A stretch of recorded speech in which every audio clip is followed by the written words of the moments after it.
Pois é, ontem a gente acordou com essa humilde imagem circulando na internet. Vocês não estão ficando doidos. É o ministro Alexandre de Moraes mandando brasileiros tomarem naquele lugar. Pois bem, isso tudo, para piorar, aconteceu em meio a um jogo do Corinthians. Mas por qual motivo o ministro estaria tão revoltado, né? Porque para fazer uma coisa dessa tem que estar revoltado com alguma coisa. E olha lá, gente, foi fotos reais, tá? Eles estavam no jogo do Corinthians, isso aqui não é montagem, isso aqui não é edição, isso realmente aconteceu. Então hoje nesse vídeo eu vou te explicar mais ou menos o que tá rolando e o motivo do porquê Alexandre de Moraes fez esse ato, né, gente? Vamos falar assim, que depois que os Estados Unidos resolveu abrir a caixa de Pandora com a lei Magnitsky e o Trump falar, agora vai, as coisas para o ministro Alexandre de Moraes não estão ficando nem um pouco boas. Isso aí a gente sabe e as expressões dele já mostram muito bem isso.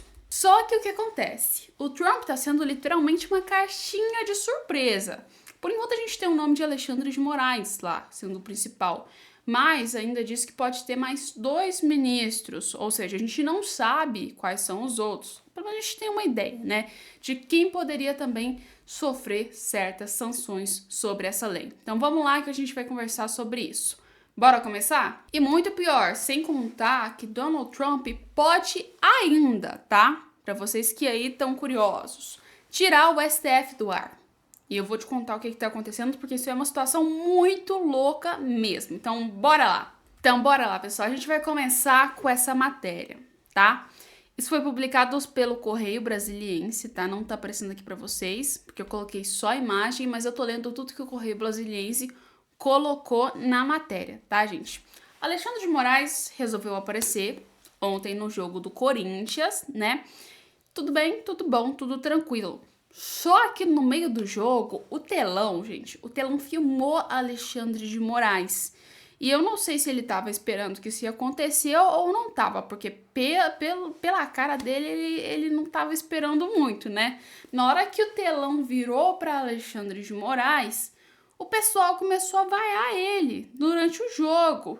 E ao contrário dele ficar quieto, ou então simplesmente sair, andar e fingir que nada aconteceu, ele resolveu fazer esse ato, resolveu fazer essas coisas que vocês estão vendo aí, que tá na imagem, né? E o que acontece? A internet tá caindo, matando em cima disso. A internet tá detonando. Olha só, um dos influenciadores que falou sobre isso e fez até uma criticazinha com uma ironia foi o próprio Gustavo Lázaro, que fez essa postagem nas redes sociais. Olha a felicidade do Xandão. Foi lá no jogo do Corinthians, olha o semblante dele, que maravilhoso. Foi vaiado e acabou mostrando o dedo pro pessoal. Isso é postura de ministro? Então, Alexandre de Moraes vem recebendo muitas críticas nas redes sociais pelo ato que ele fez. E, obviamente, vocês sabem o porquê que ele foi vaiado, né? A gente não precisa nem esclarecer nesse canal, que vocês já estão acostumados, já estão sabendo das histórias, né? Porém, realmente, a grande questão é, isso é postura de ministro? Pois bem, vou deixar aí com vocês, tá? Essa matéria eu não vou comentar mais sobre ela, agora vai ficar com os comentários de vocês aqui no canal. Vamos falar sobre outra coisa também. O STF, a gente já sabe que a relação dele com os Estados Unidos vem ficando complicada, tá uma coisa meio difícil. E ultimamente os ministros resolveram colocar para quebrar mesmo. Eles falaram assim, vamos com tudo. O governo também falou, vamos com tudo contra Donald Trump. Porém, Trump falou, vou dobrar a aposta, né? E realmente dobrou a aposta, né? Dizendo várias coisas que podem literalmente o quê? Acabar com eles. Como, por exemplo, o tarifaço, como declarações dos advogados de Donald Trump que falaram que não querem mais uma ditadura dentro do país, e assim como também uma resposta da própria OTAN, ou seja, o pessoal não quer que o Brasil continue do jeito que tá, né? E nesses últimos dias, o ministro Barroso, em um congresso que ele fez, ele resolveu falar e fazer um trocadilho, né, com aquela Make America Great Again, em vez de ser Faça a América ser uma América novamente, ele fez o contrário. Ele falou, faça com que a mentira seja mentira novamente. Fez um trocadilho em inglês, tá? Porém, obviamente, confrontando o Donald Trump, né? Foi uma indireta, não tem nem o que dizer. Isso o pessoal da revista Oeste deixou muito clara essa indireta e ainda criticou ela. Porém, desde aquele dia até hoje, né, o ministro Barroso não tinha mostrado uma mudança na sua postura. Porém, depois da Lei Magnitsky, né, depois desse caos todo, Barroso resolveu falar o quê? Vamos maneirar, gente. Vamos maneirar que o STF não tá numa situação tão boa. Aí a Conexão Política publicou o seguinte: aparentemente abatido, Barroso muda tom de fala em preocupação, diz que STF não quer escalar contra Donald Trump, ou seja, contra os Estados Unidos, né? Porém, há poucos dias atrás, o que o ministro tinha feito? Usado um slogan da própria campanha do Donald Trump, né, que ficou marcado, desse Make American, usado ele como uma espécie de sátira, a gente pode falar assim, né? Pelo menos foi o que eu compreendi sobre a fala dele, tá? Agora, olha só o novo discurso que o Barroso vem trazendo. Uma nota tão sóbria quanto possível. A nossa preocupação não é escalar um conflito, antes pelo contrário, acho que o conflito faz mal para o país. Portanto, é uma nota que esclarece que o Supremo cumpriu o seu papel dentro da Constituição e das leis, com o devido processo legal. Todos têm o direito de defesa e, portanto, é apenas uma justificação para o mundo entender que nós estamos fazendo um julgamento público, transparente, dentro da mais absoluta legalidade por padrões internacionais, de uma denúncia que foi oferecida pelo Procurador-Geral da República, de modo que é uma defesa do que o Supremo faz sem procurar conflito com ninguém. Então tá, então você me dizer que aquele caos do início com o Elon Musk não foi procurar conflito, você me dizer de tudo que tá acontecendo agora não foi um conflito, de certa maneira foi sim, gente, não tem nem o que dizer. Isso aí só de contra os Estados Unidos já torna isso um conflito.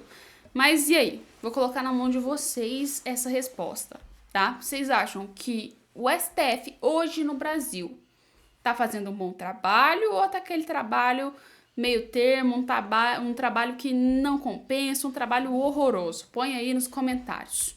E vocês sabiam que os Estados Unidos têm uma carta na manga muito grande que pode literalmente assim, ó, dar um problemaço para o STF, e eu não tô falando da Lei Magnitsky, não, eu tô falando de outra coisa.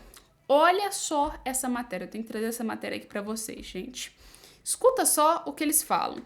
Acabou de publicar nas redes sociais uma mensagem e ele acaba a mensagem dele com a seguinte frase: Lorival Santana, o Tesouro continuará a responsabilizar aqueles que ameaçam os interesses dos Estados Unidos e aqueles que impõem limites às nossas liberdades. Isso foi lido por bolsonaristas com quem eu conversei como uma indicação de que o Tesouro americano pode impor uma série de ameaças ou uma série de retaliações graduais dependendo do julgamento de Jair Bolsonaro na Suprema Corte. Eu e a Jussara Soares está de férias, mas tem trabalhado bastante nesse momento. É breaking news, minha gente. Aqui a gente trabalha 24 horas. Essa é a vida do jornalista. E Tainá Falcão, o que as fontes disseram a mim e a Jussara Soares? Que se não houver nenhum esforço da Suprema Corte em diminuir as punições aos bolsonaristas, no caso a Jair Bolsonaro, poderá haver novas sanções. Essas novas sanções contra ministros, familiares e auxiliares. E aí os bolsonaristas com quem nós conversamos citam uma medida que pode ser tomada nos próximos dias. Essa medida é o seguinte: o impedimento de prestação de serviços à Suprema Corte, proibindo, por exemplo, que empresas como Microsoft e Amazon prestem serviços à Suprema Corte brasileira, tirando, portanto, o site do Supremo Tribunal Federal do ar, impossibilitando também o uso de plataformas de processos eletrônicos e sessões via Zoom, ou seja, inviabilizando o trabalho do Supremo Tribunal Federal, paralisando completamente. O que eles dizem, essas fontes com quem eu e a Jussara Soares conversamos? Que isso foi somente uma amostra do que o Departamento de Tesouro e a Casa Branca podem fazer, exatamente na linha do que o Lorival Santana trouxe. Há uma série de cartas na mesa de Donald Trump e ele pode pinçá-las e colocar em vigor dependendo do julgamento de Jair Bolsonaro. Ou seja, o Trump tem várias cartas na manga. Ele tá com o jogo em ganho. Entendeu o que acontece? O Trump ele pode usar vários mecanismos, várias coisas para conseguir o que ele quer. E o que não falta é esses mecanismos, né? Então, o STF pode ter o seu site fora do ar. Se ele tiver o seu site fora do ar, acabou. Acabou, ninguém vai fazer mais nada. Vai falar o quê? Vai julgar o quê? Tá tudo, a gente faz a processo online, tudo é online. Já era. Parou o país, literalmente. Mas aí, vocês acham que o Donald Trump teria capacidade de usar essa carta na manga dele ou não? Põe aí nos comentários. E eu vou voltar com mais vídeos daqui a pouco. Os vídeos também curtos, tão mais corridos, mas logo a gente volta a fazer uns vídeos mais trabalhados, mais elaborados para vocês e um pouquinho mais longos, tá bom? Um beijo, pessoal, e até daqui a pouco.